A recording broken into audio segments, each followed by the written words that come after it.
saya kembali dulu ke Prof. Idrus. Prof. Idrus, sekarang PPKM kembali diperpanjang. Adakah mungkin juga pesan-pesan dari Prof. Idrus mengenai bagaimana kita menciptakan herd immunity? Bukan hanya kita sangat berharap dengan vaksin, tapi mungkin ada cara-cara lain yang bisa kita lakukan untuk menekan penyebaran COVID-19 di Kota Makassar. Prof. Idrus, silahkan. Ya, jadi saya kira saya nyambung apa yang disampaikan Pak Wahab ya, bahwa tolong mungkin data. Saya kira Ibu Nani itu ada data. Jadi kita bisa tahu, jangan kita cuma bilang masih kurang lansia yang divaksin, tapi betul-betul ada data. Saya kira ada data Dukcapil itu, kita punya data yang di atas 60 tahun. Katakanlah berapa orang dan sudah berapa orang, kan itu datanya kalau orang sudah divaksin semuanya ada.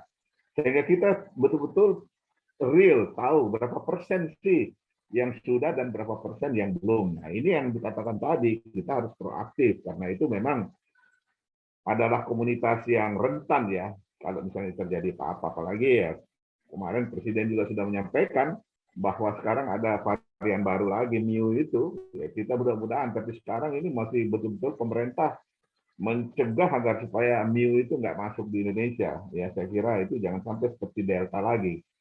Nah, mengenai PPKM, ya PPKM itu kan memang ada persyaratan ya, persyaratan untuk menurunkan level dan kemudian merubah warna merah ke oranye, oranye ke kuning ya dan seterusnya. Nah, kalau saya lihat sekarang ini karena begini ya, grafik yang saya perlihatkan tadi itu adalah grafik yang bisa diterima karena dulu saya ingat betul waktu saya masih ribut-ribut untuk sampaikan ke dokter, ke rumah sakit agar supaya bagaimana caranya pelayanan mereka yang harus ditolong di ICU dan lain sebagainya. Dan kemudian oleh Perdatin itu menyampaikan data yang mengejutkan oleh karena 97% ICU itu sudah penuh.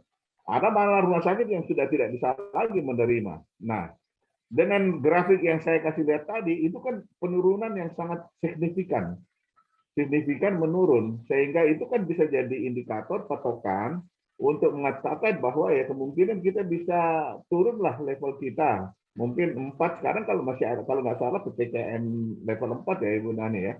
Nah, barangkali kita bisa turun ke 3, dan yang paling penting juga adalah apa namanya, masyarakat itu harus betul-betul bisa mengerti mengenai bagaimana melaksanakan prokes dengan baik. Jangan nanti sudah merasa, wah kita sudah sehat, wah lihat sudah nggak pakai masker lagi, kemana-mana kerumunan ya. Jadi seperti pengantin ya, pengantin itu harus betul-betul ada beberapa pengantin yang saya ikuti dan saya datang, itu dia punya aturan prokes kesehatannya, anunya itu bagus sekali. Pertama kita masuk itu sangat teratur, kita cuma salaman juga nggak pegang tangan, habis itu kita keluar, yang lain masuk lagi, sehingga tidak terjadi kerumunan. Jadi kita nggak larang juga untuk orang mau pesta dan lain sebagainya, karena kasihan. Barangkali orang sudah menyiapkan dari 1 tahun untuk acara pernikahan keluarganya, tetapi seperti itu, bahwa protokol kesehatan itu harus diikuti dengan betul-betul sesuai dengan apa yang dianjurkan. Nah, ini yang saya sampaikan tadi, tetapi grafik sengaja saya perlihatkan grafik tadi agar supaya kita memang ya mau mendukung. Karena apa? Kalau misalnya kasusnya itu naik, pasti orang yang masuk ke isolasi rumah sakit dan pengisian ICU itu nambah. Nah, sekarang ini kan tren menurun. Saya tiap hari mengikuti jumlah COVID baru secara nasional, termasuk yang di Sulawesi Selatan. Walaupun kita di Sulawesi Selatan itu masih berkisar di antara 180, kadang-kadang di atas 200, ya, kita masih ada di kelompok nomor 10 ya. Walaupun dulu kita ya nomor 3 di Indonesia, tapi sekarang kita 10, kadang-kadang masuk di 12 ranking. Tapi ya kita harapkan bahwa itu memang seperti DKI sekarang. DKI sekarang itu dengan kasus Sulawesi Selatan itu sudah hampir sama besarnya. Tapi kalau kita lihat kasus populasi di Jawa itu kan lebih besar daripada kita.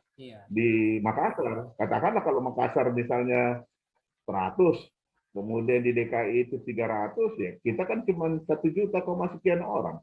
Di DKI itu kan 10 juta. Jadi harusnya ya rasio itu kita harus lihat Nah, ini yang barangkali menjadi pertimbangan, tapi saya mengikuti, ya kebetulan kami di rumah sakit itu memang sangat memperhatikan mengenai keterisian isolasi dan kemudian ICU, dan itu sebagai indikator. Mudah-mudahan akan menurun terus, Ibu Kepala Dinas ini. Ya, kita harus kerja keras lah agar supaya ya kita terbebas ya. Saya kira apa yang disampaikan Pak Wahab juga ini, saya kira ini sangat baik ya, karena kita sama-sama lah, legislatif, kemudian eksekutif, kita juga para akademisi, ini bisa kerjasama. Karena ini masalah kita semuanya, bukan masalahnya Pemprov aja, pemerintah aja, daerah dan provinsi, tapi ini masalah kita, ini masalah rakyat. Kita kalau waduh nggak bisa kemana-mana kan kasihan juga kita ini. Ya, saya kira insya Allah deh, saya kira mudah-mudahan dengan ya utamanya tadi nanti kami usahakan juga untuk bisa dapatkan vaksin lagi lah. Kalau kita bisa dapat 20.000 kan lumayan ya. Kalau saya besok ya ini hari Senin lah, saya menyurat lagi ke Pak Menteri untuk kalau bisa minta lagi. Ya, insya Allah. Baik, terima kasih Prof. Idrus. Saya kembali ke Bu Nani. Bu Nani, dari tadi sudah ada beberapa masukan ya dari Pak Wahab, dari Prof. Idrus. Nah, harapan dari Dinas Kesehatan sendiri sejauh ini seperti apa, Bu Nani? Iya, terima kasih. Terima kasih banyak Pak Wahab juga Prof. Idrus sudah sangat banyak memberi masukan kepada kami, terutama dalam melaksanakan supaya percepatan vaksinasi ini bisa benar-benar kita genjot sebagaimana kita punya tema pada hari ini. Ya, memang yang terus terang menjadi kendala kami itu memang pada sasaran yang lansia. Jadi pada awalnya dulu lansia itu kan masuk ke prioritas kedua, tahap kedua untuk kita melakukan vaksinasi setelah nakes, tetapi memang angkanya stuck di situ-situ saja sampai sekarang kita baru di angka kisaran untuk lansia itu 27% yang dilakukan vaksinasi. Berarti masih ada mungkin sekitar 70 ribuan lansia di Kota Makassar yang belum divaksin. Ya, jadi yang untuk lansia kita yang memang baru sampai di angka kisaran 27% itu kan dulu kita pernah membuat kebijakan pada saat masyarakat umum belum mendapat jatah untuk vaksin, itu kita membuat kebijakan jika ada 2 lansia dibawa oleh pendamping, nah pendampingnya juga itu boleh divaksin. Nah, itu pernah kita lakukan seperti itu. Tetapi sekarang karena masyarakat umum juga pada dasarnya semua sudah mendapatkan hak untuk divaksin, jadinya itu sudah kita tidak lakukan lagi, akan tetapi kita masih tetap menghayo-hayo supaya paling tidak orang-orang muda ini agar membawa orang tua mereka untuk bisa mengakses layanan vaksinasi. Apalagi sekarang kan selain yang drive-thru kemarin khusus lansia, juga sudah ada beberapa juga sarana yang dibuka sentra vaksinasi. Kemudian yang untuk di puskesmas, seperti tadi kami sampaikan bahwa yang selama ini sekarang kita masih mengutamakan untuk dosis kedua, tetapi jika ada lansia yang datang mau dosis 1 itu boleh ditolak, jadi harus langsung diberikan vaksin. Nanti untuk urusan kuota dosis 2-nya itu akan kami aturkan supaya yang jelas jangan sampai lansia yang sudah datang ke Vaskes ini pulang kecewa karena tidak bisa mengakses vaksin, tetapi jadinya kita tetap prioritaskan untuk lansia di semua puskesmas yang ada di Kota Makassar. Baik, terima kasih Bu Nani. Terakhir saya ke Pak Wahab. Pak Wahab mewakili DPRD Makassar. Adakah yang ingin Pak Wahab sampaikan terkait dengan bagaimana mendorong percepatan vaksinasi, dan juga kalau kita lihat PPKM diperpanjang terus ya. Ini saya juga nggak tahu sampai kapan ini PPKM akan terus berlangsung. Adakah mungkin hal yang ingin disampaikan oleh Pak Wahab terkait dengan kondisi yang kita alami saat ini mewakili DPRD Makassar? Silakan Pak Wahab. Soal PPKM kita yang masih level 4 dan zonanya zona orange, kewenangan itu ada di pemerintah pusat yang kemudian didelegasikan perwakilan pemerintah pusat, ini provinsi. Kami sudah bekerja pemerintah kota dan seluruh rakyat Kota Makassar di bawah bimbingan Idrus dan lain-lain, kita sudah bekerja maksimal nih. Tapi ya itu tadi bahwa kita harus lebih maksimal. Nah, dan yang terpenting Dinas Kesehatan harus proaktif. begitu Ibu Dokter, harus lebih banyak turun ke lapangan, kita punya tim detektor, lakukan pendataan.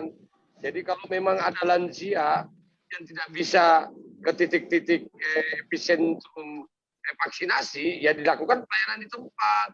Ini dalam rangka peningkatan kualitas pelayanan kita kepada rakyat, seperti itu. Sehingga kita bisa memenuhi kota standar nasional.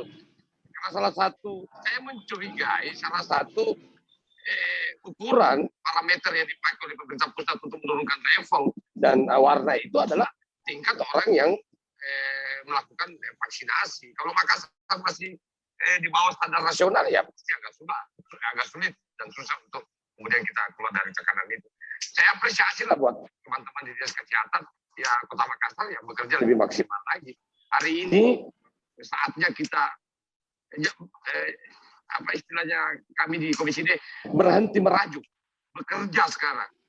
Rakyat itu kita kerja aja masih dikritik, apalagi kalau kita diam. Nah, sekarang harus kerja, lebih kerja lagi. Saya percaya ada yang kemampuan teman-teman di dinas kesehatan Kota Makassar bisa bekerja lebih baik, lebih maksimal. Dan yang terpenting tadi rekomendasi Prof Idrus itu, Prof itu tadi jemput bola. Saya pikir bisa tuh Ibu Dokter jemput bola dengan kemampuan tim nakes yang kita miliki, baik detektor maupun yang ada di puskesmas. Saya pikir seperti itu. Baik, terima kasih Pak Wahab atas waktunya yang sudah hadir di talkshow virtual kita hari ini membahas bagaimana mendorong percepatan vaksinasi di Kota Makassar. Prof Idrus juga terima kasih atas masukannya untuk Dinas Kesehatan Kota Makassar juga. Bu Nani, terima kasih waktunya. Semoga masukan-masukan tadi ini bisa menjadi kritik yang membangun mungkin ya untuk Dinas Kesehatan ke depannya agar bisa segera mengcover masyarakat yang belum vaksin mungkin, dan untuk masyarakat yang belum percaya dengan vaksin, ayolah kita tidak usah terlalu lama berada di situasi yang seperti ini karena kita memang sama-sama ingin keluar dari zona pandemi COVID-19 ini. Terima kasih. Ya. Oke. Ya.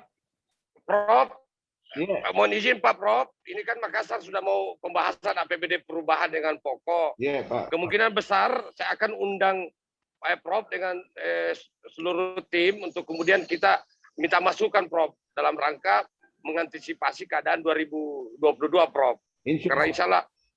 Iya, saya undang nanti Prof. Iya, Prof. Terima kasih banyak, Prof. Terima kasih banyak. Baik, terima kasih Pak Wahab, Prof Idrus dan Bu Nani yang sudah hadir di talkshow virtual kita hari ini. Semoga apa yang kita harapkan semua bisa segera kita lihat bersama hasilnya dan tentunya hasil positif yang kita sama-sama nantikan. Terima kasih. Saya Adi Febrian pamit undur diri. Assalamualaikum warahmatullahi wabarakatuh. Assalamualaikum warahmatullahi wabarakatuh. Terima kasih Pak Wahab, Prof Idrus, Bu Nani, sehat-sehat semua.